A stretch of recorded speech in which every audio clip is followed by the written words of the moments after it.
Antecipado agradecer a Deus por estar aqui, né? Por cada um dos irmãos que estão aqui nessa noite. E sabemos que se estamos aqui é porque a misericórdia de Deus tem nos cercado a cada manhã. O Senhor tem nos guardado, tem nos livrado, tem nos abençoado, tem nos dado graça diante de situações, né? E sabedoria para sair delas às vezes. Mesmo quando nós pecamos, quando nós não merecemos, o Senhor tem sido maravilhoso para conosco. E as mensagens pregadas aqui no cenáculo têm sido sobre gratidão. A última mensagem que o pastor Marcos trouxe foi sobre gratidão, sobre estar em Cristo, sobre estar com Ele, sobre agir como Ele. Confesso para os irmãos que, há 5 minutos atrás, que eu fiquei sabendo que eu ia ministrar a palavra. Mas grande é o Senhor, né? Nós estávamos viajando, ficamos 3 dias fora, chegamos e já fomos trabalhar hoje. E o dia foi um pouquinho difícil, mas graças a Deus nós estamos aqui. Quero ler com a igreja Salmo 103, que diz assim: bendiga o Senhor a minha alma, bendiga o Senhor todo o meu ser, bendiga o Senhor a minha alma, e não se esqueça de nenhuma de suas bênçãos. Tem uma outra versão que diz assim: e não se esqueça de nenhum de seus benefícios. Irmãos, e uma das coisas que eu acho que a gente mais tem que aprender todo dia é ter um coração grato a Deus em todas as áreas da nossa vida, por tudo que Ele tem feito, mesmo quando tudo não vai bem, mesmo quando as situações, às vezes, elas são adversas. Como ser grato, como agradecer, como estar fazendo da forma certa, e às vezes no momento que está uma tribulação, que está uma luta, que está um revés, como agir desse jeito, né? E aí a gente vem para a palavra, e um personagem que me chama muita atenção na Bíblia. Claro, tem muitos personagens que eu posso falar sobre ele da palavra de Deus, mas é Davi. Porque uma das marcas de uma pessoa grata é uma pessoa que serve. E aí a gente vai para a palavra de Deus e a gente vê Davi.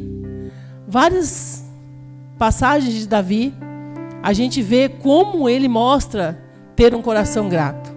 E uma das que eu mais acho interessante é quando Davi ainda é um menino, ele já tinha sido ungido, o óleo já tinha descido sobre ele, e ele já estava cheio do Espírito Santo, como diz a palavra.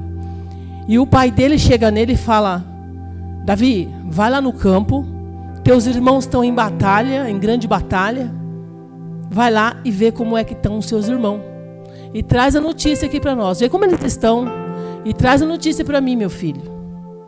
E aí Davi, ele tocava ainda para Saul, para sair o demônio.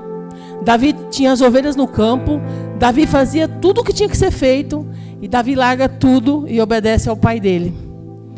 E quando Davi toma essa atitude, ele ainda pede, a Bíblia diz que ele pede para um pastor ficar cuidando das ovelhas. Eu creio que ele deve ter chamado ali um amigo dele, falou: cuida aqui que eu vou ali resolver, vou obedecer uma ordem de meu pai. E Davi já sabia quem eram os irmãos dele, né? A gente sabe, a gente conhece a nossa família, né?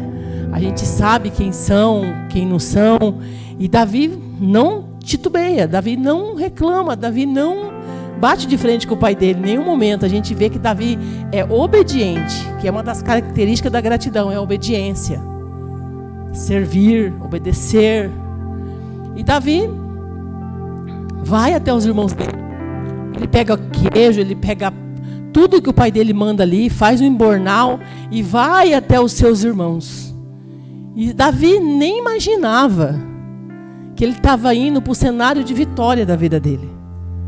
Por ter um coração de servir, por ter um coração grato, por ser uma pessoa que obedecia, Davi estava indo para o cenário de vitória. É claro que Davi vai ter suas batalhas depois disso, mas a gente vê que Davi entrou naquele cenário de guerra, onde Golias tinha se apresentado ao povo de Deus, onde Golias afrontava ali o povo de Deus, e Davi vai servir, levar queijo, saber como é que estão os irmãos dele. E quando ele chega lá, os irmãos dele afrontam ele. Quem é você, Davi? que você está fazendo aqui? Você veio aqui para rir de nós? O que você está fazendo aqui?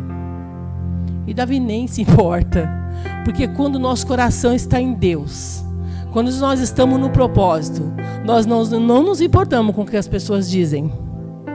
A gente não fica parando para as coisas. O propósito de Davi era bem maior e ele sabia que ele ia chegar lá. Ele sabia que quem fez, quem começou a obra ia terminar. Quem prometeu iria cumprir. E Davi, diante daquele cenário de guerra, os irmãos afrontando ele, perguntando, ele vai lá servir, e o irmão pergunta: o que você veio fazer aqui? Ele poderia falar: seus mal agradecido, fica aí com as suas batalhas que eu vou embora. Não. Ele entra naquele cenário, um menino, e sai de lá direto para a casa do rei, porque ele entendeu o propósito. Se eu vou servir, se eu sou grata, se o meu coração está em Deus, se eu entendo o propósito, qualquer cenário que eu entrar de batalha, eu saio vitoriosa. Você pode entrar em qualquer lugar. Quando você entende o que Deus tem na sua vida, você tem as estratégias, você tem as ferramentas necessárias para vencer qualquer gigante. Não é o seu potencial, não é o meu potencial que me faz vencedora. Davi não tinha nenhuma arma. Davi não tinha ali nenhuma ferramenta. Tanto que foi oferecido para ele a armadura do rei, uma armadura para lutar. E não serviu para ele, porque a armadura dele não era dessa terra. Assim como a minha e a sua não é. Diante de qualquer situação, nós saímos vencedor, porque a nossa arma, as nossas ferramentas, as nossas estratégias, Ele é o eu sou. Ele tem a resposta. Aquilo que você e eu precisamos está nele. É nele que eu me volto. É diante dele que eu me dobro. Eu posso espernear, eu posso até comentar, no momento meu, às vezes, de aflição. Eu imagino que Davi, ali diante dos irmãos, deve ter ficado um pouquinho nervoso com os irmãos, mas ele não titubeou. Ele não parou para falar para os irmãos dele: o que estão falando? Não. Ele foi lá e entrou e perguntou: o que é mesmo que estão oferecendo aí para quem matar esse filisteu incircunciso aí? O que é mesmo? Ele foi atrás do quê? Do propósito. Por isso, amados, toda vez que você está para tomar posse de uma grande vitória, fica atento, porque a afronta do inimigo, ela vem. Vem dizer que você é pequeno. Quem é você? Largou aquelas ovelhinhas lá, aquelas mochinhas daquelas ovelhas suas lá. Até das ovelhinhas de Davi, os irmãos dele falou. Fica atento. Quando você está para entrar no propósito, para desfrutar daquilo que Deus desenhou para você na eternidade, vem a afronta. E ainda chegam a dizer que as suas ovelhinhas são a menor, que a sua historinha pode ser só por aí. Irmãos, não é o que a pessoa diz para você, não é o que alguém diz para você, pode até ser da sua família, seja de onde for, que vai ditar o que Deus fez para você, o que Ele tem para você, aonde Ele quer te levar. Levanta e olha para o alto e lembra da promessa que Deus fez. Entenda o que Deus está fazendo. Não deixe ser roubado. Em todo tempo que você vai pôr o pé na terra prometida, no lugar que Deus preparou para você, no propósito de Deus, a afronta está na porta te esperando. Esperando a mim e a você. Por isso temos que vigiar. Por isso temos que nos levantar. Por isso temos que orar. Por isso que temos que entender. E Davi, diante daquela situação, ele vai lá, no nome do Senhor dos Exércitos, e ele mata o gigante. E a vida dele nunca mais foi a mesma. Nunca mais. Ele teve batalha? Claro.